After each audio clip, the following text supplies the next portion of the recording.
Welcome to Three Thoughts On. Today we have Greg Shindler, who is the CEO of the Regenerative Medicine Institute, RMI, in Costa Rica. Greg is an innovative entrepreneur and board member who has been dubbed the Longevity CEO for his success in establishing RMI as the leading global authority on longevity using cellular therapies. Today, RMI is the world's most advanced longevity clinic and stem cell lab, and it is Greg's prowess and expertise that has led RMI to set the global standard in patient experience and outcomes. Years of experience in cellular therapies for orthopedics, longevity, cognition, and immune functions have given him a unique perspective on the potentials of regenerative therapies to revolutionize health and wellness globally. Driven by a fervent desire to change the way humanity experiences the aging process, Greg's work represents the forefront of human potential and the limitless possibilities of pursuing optimal health and well-being. I'm very excited about this conversation with Greg.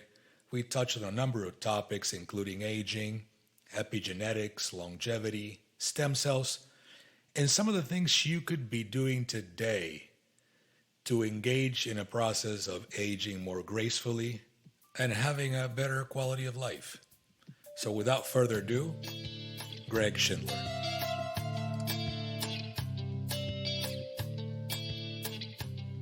Welcome to Three Thoughts On. I am delighted to have Greg Shindler today. Greg, how are you doing today? Excellent, Rafael. Thank you so much for having me. How are you? I am doing well, getting ready for a long weekend, and hopefully you have some fun stuff going on for you during this weekend. Yeah, I've been on the road a lot, and so we're going to just be home with the family and trying to keep it low-key and try to spend a little quality family time. Thank you so much for making the time. I know you're a very busy man, and the topic today is so interesting. I think it's so relevant for so many people today. We're going to be talking about the process of aging, right? We're going to be talking about that one thing that none of us wants to do, which is to age. And can you get us started on how do we define aging? So that's a great question. And I like this because the way I look at aging, it's the functional decline of a living organism over a period of time. And I want to say that again, and I'm going to emphasize two words there. It's the functional decline of a living organism over a period of time. And, we hear a lot about, extending human lifespan potential. And, you'll hear, whether it's in the biohacking community or in the longevity community, you hear a lot of things about living to 130 or 150 or even longer these days. And we can get into that in a little bit. But if we're not aging well and a good quality of life, then nobody's going to sign up for that. And the only way to start to extend lifespan potential is by addressing and focusing on the functional decline of this living organism that we call human. And how do we functionally decline? Well, we functionally decline in our cognitive abilities, in our immune function, in our musculoskeletal or our mobility. We we functionally decline in our sexual wellness and in our aesthetics. So, our vascular system. So all of these main systems in our body start to functionally decline over time as we start to age. And that's where we have to focus. Well, that's a great definition. So you are, of course, you're a leader in this field. You're the CEO of the Regenerative Medicine Institute. How do you guys tackle this process of aging? Like, what is it that you guys do to help people deal with this process?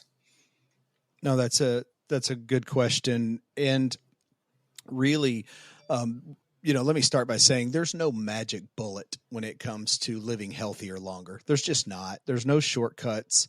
All of the things that we've been told for a long time with respect to lifestyle, eating well and sleeping and exercising and having the right mindset and trying to use different strategies to mitigate our stress that's in our lives. All of those things play a huge role in trying to age gracefully as we grow older. But at RMI, we're really focused on using cellular medicine in conjunction with good lifestyle habits. And what I mean by that, Raphael, is we're focusing on using the body's innate regenerative potential with your own cells. And then also using umbilical cord stem cells in addition to help with systemic inflammation and to treat, joint pain and osteoarthritis, as well as some of the other conditions around sexual wellness and even aesthetics. So when you combine these cellular strategies, if you will, with good functional medicine and lifestyle behavior, you start to really get all of the puzzle pieces dialed in. And that includes everything from mindset to trying to keep our inflammation down and keep our biomarkers as in tune as we possibly can.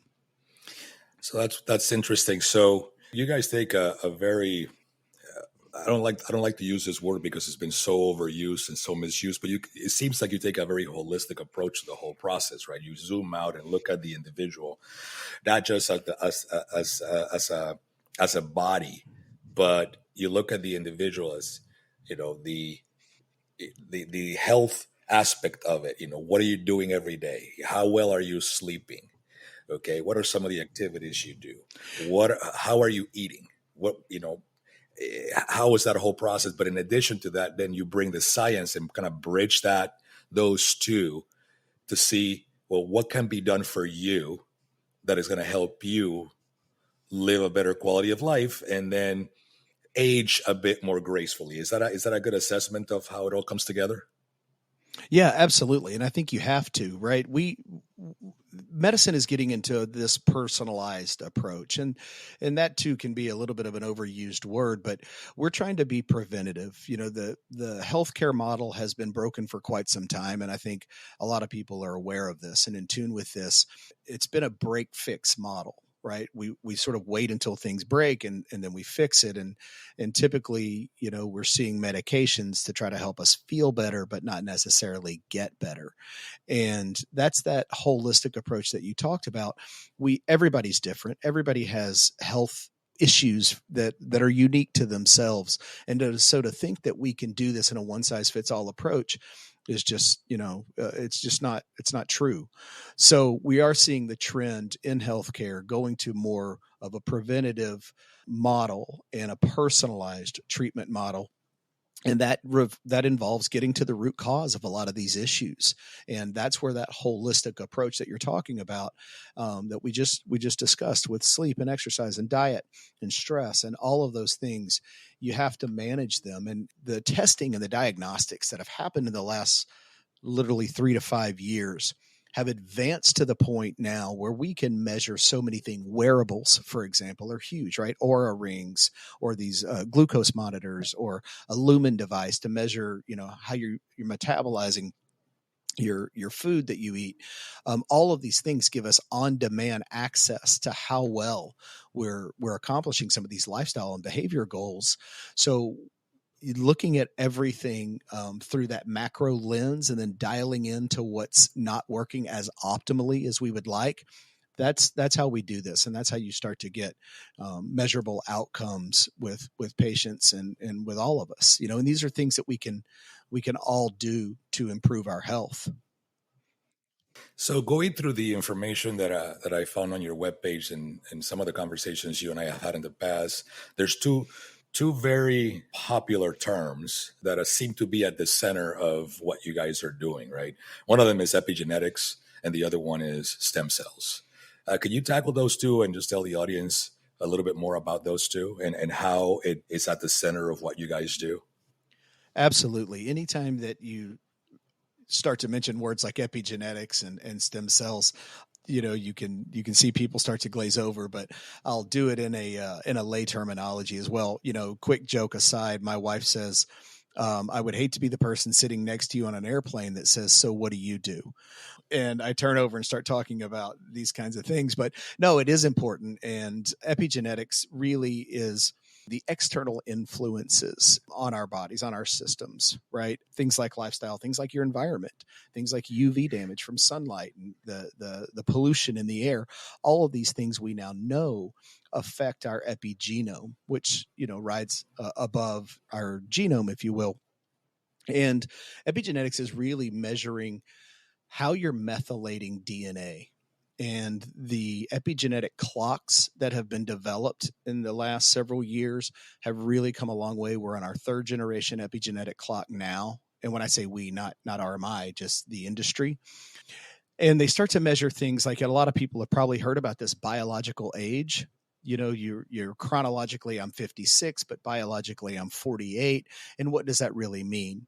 Well, statistically, it means that I'm up to 50%, 56% less likely to die prematurely or to succumb to age-related diseases.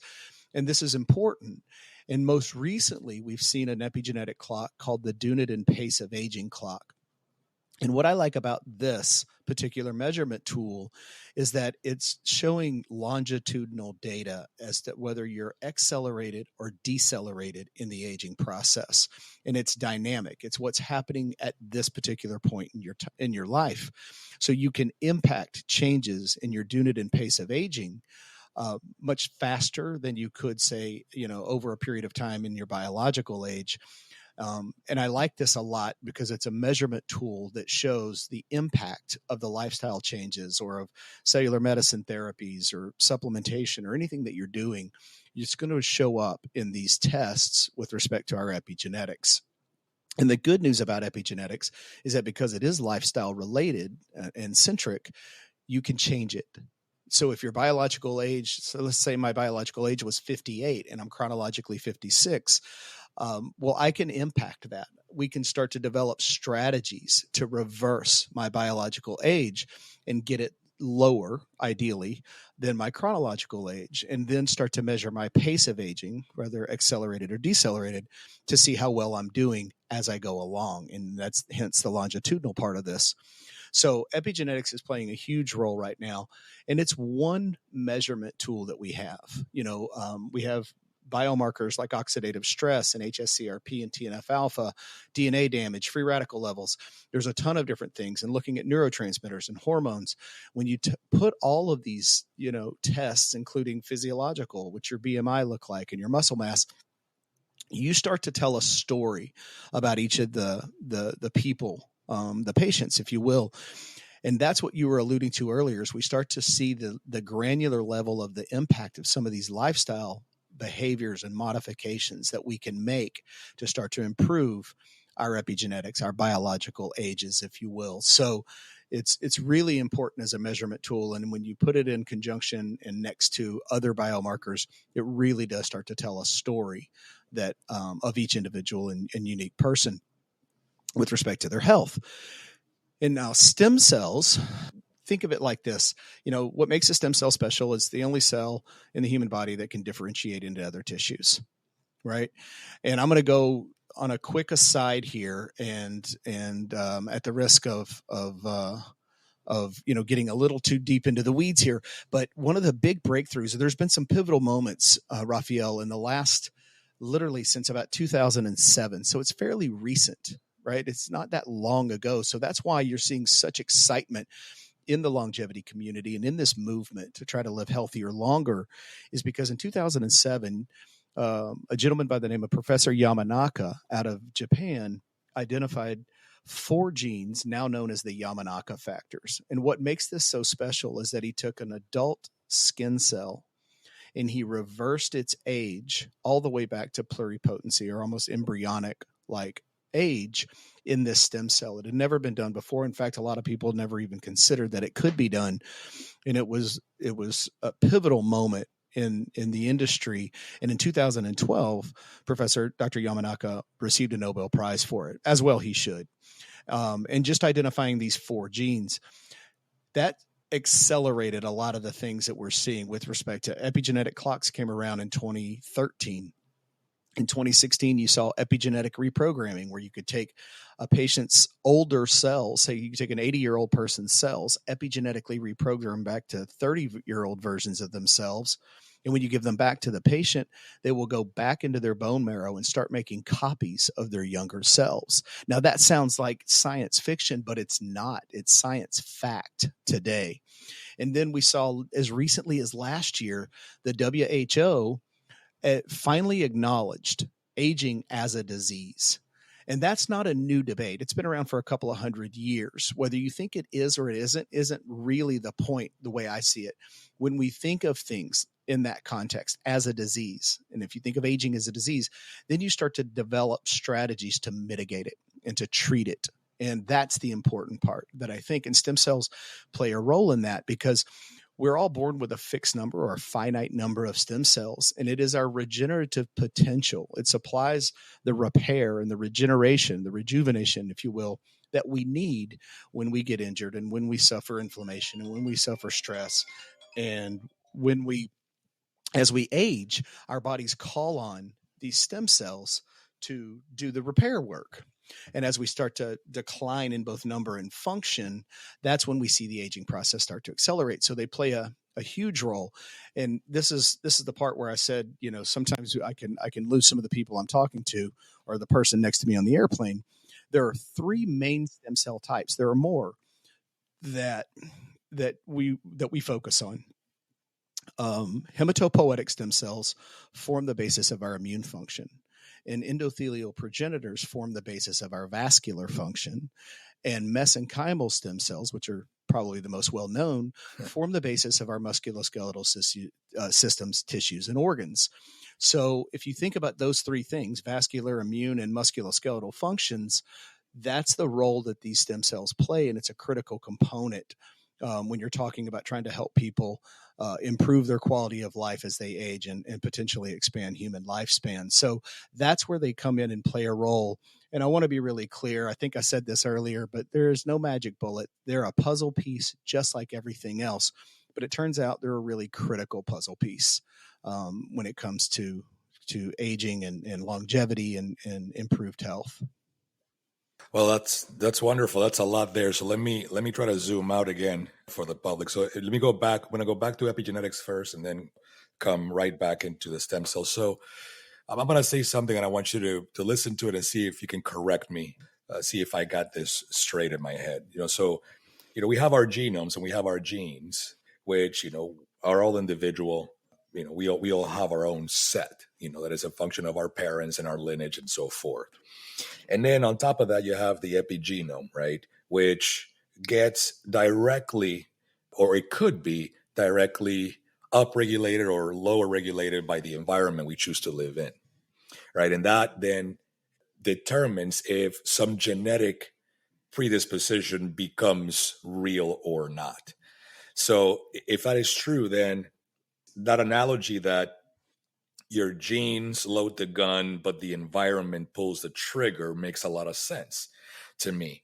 And if that is true, then we as humans, we as individuals, have a lot more of a say in our well-being by how we choose to live our life, by what we choose to eat, by the quality of our thoughts, by the quality of our feelings and emotions, and how much we indulge in those, by the amount of exercise we choose to engage in, and by the quality of sleep we get every night.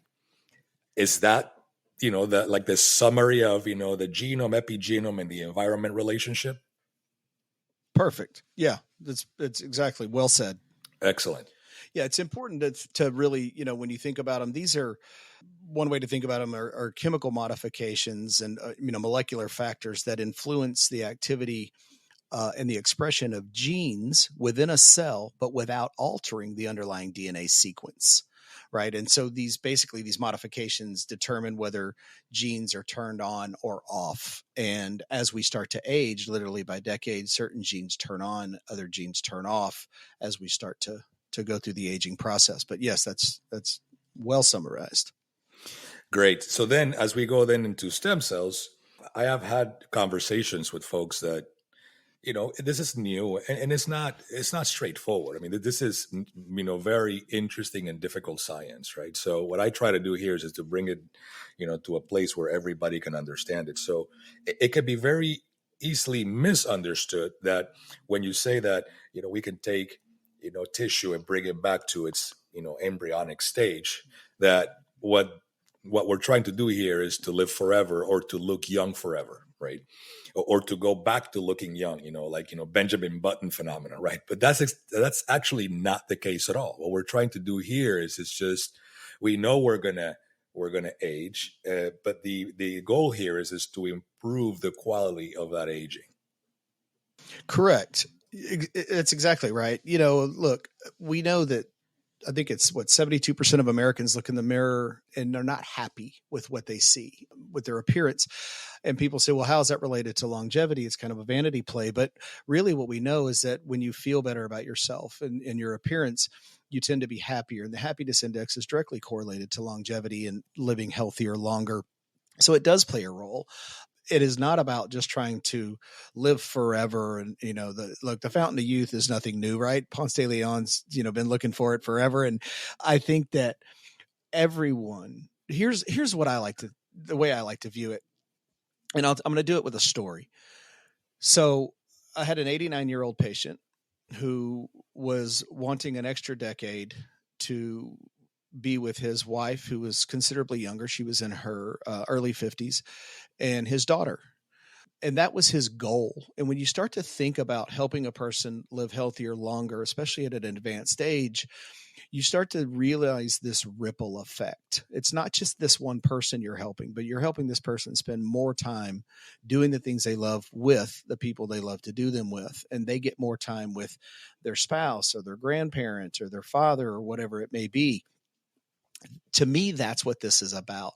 Who wouldn't want an extra decade or two with, seeing children, grow old and get married, or grow older rather, and get married and have families and possibly even great grandchildren. And I think that that's where we may be headed, and I don't know what the timeline is on this, but I do believe that's where we're going to start, rather than that being an anomaly or an exception, we're going to start seeing that maybe a little bit more of the norm, where people are living a little longer and you start to have these multi-generational families. And how cool will that be? So for me, I like to think of it in those terms. Anytime you're helping someone get out of pain or bolster their immune system so that they don't succumb to illness if they're a little bit more advanced in age, you're giving these people a chance to live healthier longer, and that's going to impact so many other lives. So that's how I like to view it. Let me ask you a question. So I'm sure you're familiar with the book, The Telomere Effect, Dr. Elizabeth Blackburn, Nobel Prize winner. In her book, she talks about the role of meditation and mindfulness in how our telomere growth, which in some ways, it's a part of this equation, this large equation about aging or slow aging or graceful aging. Based on your experience, what do you see the role of the mindset and the state of mind, or mental and emotional well-being of an individual as they're going through this process? So you're trying to use science, and the science is solid to help it. Say, for example, a client comes in, I want 10 more quality years in my life, right? And you can put a protocol, create a protocol for this individual. You got to do this, you got to do that, you got to take this, you got to take that, you got to come back every so often. But what is mindfulness and mindset? What is the role that plays in this whole equation, if anything at all? I think it's absolutely critical. I really do. I mean, I'm going to use an overused saying again, but Henry Ford said, whether you think you can or you can't, you're right. And I think it's really critical, and not just in the context of entrepreneurs and business or anything we're trying to do competitively, but in our health, it is absolutely critical that we wake up every day with the right mindset. And I'll give you another example quickly. I've been in this game a while now. And when we were treating orthopedic patients early on, for orthopedic conditions in knees and hips, I had a woman come in and I asked her, I said, how long have you been in pain like this? And she said, about 9 years. And the thought jumped into my head, and then it came out of my mouth. And I said, well, why now? Why are you doing something about it now? And she said, well, I'm tired of waking up in pain like this every day. And I said, no, you've been doing this for 9 years. What's different today? And I finally understood the why when she said her answer. And she said, I haven't seen my grandchildren in 2 years. And I asked her to kind of keep going a little bit. And she said, well, they live across the country and they can't afford to come see us. And I can't sit in a car or on an airplane for longer than an hour without being in excruciating pain. So I said, then it's costing you time with your grandchildren. And she started to tear up and say, yes. And she said, I just didn't feel like I deserved to be out of pain because I haven't taken care of myself. And I let myself decline in my health and got overweight. And I just didn't feel like I deserved it. And that mindset, that comment speaks to how critical this mindset is. And it was the first time, I have to be honest, and maybe I was a little naive, that it really dawned on me what the stakes are here, what we're really talking about. And I keep going back again to, this is really about just being with the people we love, doing the things we love to do. And we talk ourselves out of these opportunities. We say things like, well, I don't deserve to be, out of pain, or I shouldn't spend this money on myself because I did this to myself. And that speaks to the importance of mindset. I believe it's absolutely critical that we all have the right mindset. And whether that's, I'm going to start taking more accountability for the things that I eat, right? We know that, Mark Hyman's famous, food is medicine, right? It either contributes to or takes away inflammation in the body at a very basic level understanding of nutrition. You start to have the right mindset. You start exercising 2 or 3 days a week. You start watching the things that you're eating. You start trying to pay attention to your sleep. We know how important sleep is. We have to prioritize sleep. It's as important as nutrition. And you start doing things that are mindful. Maybe you turn the lights down 90 minutes before bed, or you take a warm bath, or, you turn the TV off an hour before bed, and you start getting your mind. Those are all things that require the right mindset, a longevity mindset that is going to help improve our health, our epigenetics, all of it, back to the original telomere thing, right? I mean, it's really, they're markers and indications of how many times a cell is divided and multiplied. And for the people who are listening that may not understand telomeres, think of them like the caps on the end of a shoelace, where the shoelace is the DNA strand, the cap is the chromosome that's protecting it. And every time a cell divides and multiplies, that cap gets shorter and shorter and shorter. So in the case of a shoelace, if that cap comes off, the end of that shoelace frays and it becomes ineffective. It becomes, less useful to us. Well, it's the same with the DNA strand and our telomeres. And so they are an important indicator and marker of, how many times those cells have divided and multiplied. And we know now that we can lengthen telomeres. You can start to improve these biomarkers, if you will, of how we're aging. So mindset, 100% critical in this entire equation. Oh, that's excellent. Thank you for sharing that example. Let me ask you another question. Along those same lines, of the mindset, let's just take, an example, similar case, you have an individual who for, say, 50 plus years hasn't done a really good job at taking care of himself or herself, right? And, has eaten the wrong things, maybe is overweight, maybe not obese, but just, overweight, very sedentary life, a stressful job. Decides today, hey, you know what? I'm going to make a change. What can they expect? Because, this is science. It's not magic, right? It's not like you're going to get into a process and next thing you know, you're going to look like you're 20 years old again, right? That's just not the way this works. But what are some of the things that they could expect as they engage in a process of trying to eat better, trying to do something, say coming to your institute and getting into a protocol? What are some of the things that are realistically attainable for the average person? I think first, let me start by saying it's never too late to start taking care of your health, right? It doesn't matter what age you are. It's never too late. Depending on the severity, if you will, of your health condition and how far you've let this get out of hand, it could take some time. Right. I mean, I know in the clinics when we were treating orthopedic joints, if we had a patient that was, morbidly obese or, had really poor lifestyle habits and A1C levels were off the hook and everything was really, bad from a health picture standpoint, we would want to address all of that first before we would agree to treat them. and try to help their joint pain, because all of it was going to contribute, and the results would not be sustainable if at all. So you have to start taking the accountability. You can expect some things. You can lose weight. You can change your diet and get your blood pressure and your A1C levels, if those are elevated, down. You can start taking supplementation. I'm a huge fan of supplements. You can start doing a lot of these, exercising and doing a lot of the things to take accountability for your health, and in a relatively short amount of time. Again, depending on, every patient is unique and different. You can start to see dramatic change in a relatively short amount of time. And then if you wanted to incorporate cellular medicine and cellular therapies into your lifestyle and in conjunction with your lifestyle habits and improvements and behaviors, then you can start to take really meaningful impact and change. But it all starts with knowing. So today you got to get out there and take these tests, right? Get diagnostic tools, whether you're measuring your inflammatory biomarkers or your epigenetics, whatever it may be. You need to get a good, accurate picture and then start to develop a strategy around it.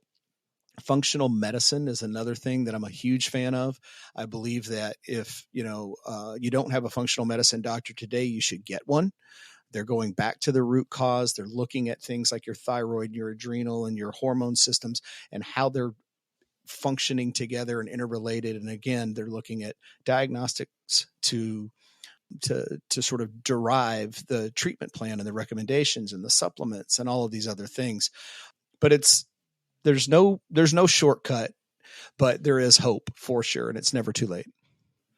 That's fantastic. So a follow-up, final question on that then is, we definitely live in exciting times. I mean, this is, science. I'm a fan of science. I'm a student of science, and science has made these types of things more accessible than they've ever been to more people around the world. However, they're still not fully accessible because, there's a cost, there's a price to pay if you want to take advantage of these technologies that are available today, some of the things that you offer. So what do you tell an individual that is not right now ready to pay for these types of services? What can they do at home? What are some of the things that have been proven that will help you slow down the aging process, that will up or down regulate genomes, epigenomes, I should say, that are known to help with the longevity process?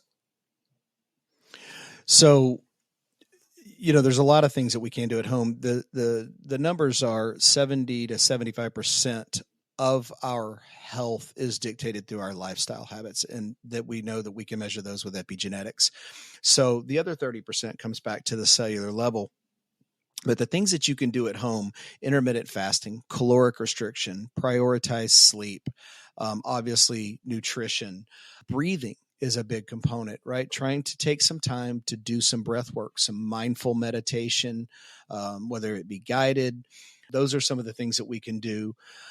Exercise, if I didn't mention that one's obviously important, and you don't have to, and exercise, this is not an area of specialty for me, just, full disclosure, but it should be age appropriate. As we get a little older, we don't want to be trying to set personal records, in the gym on the bench press. We want to be doing strength and conditioning exercises and things to keep our heart rate elevated, but not wear and tear on our joints.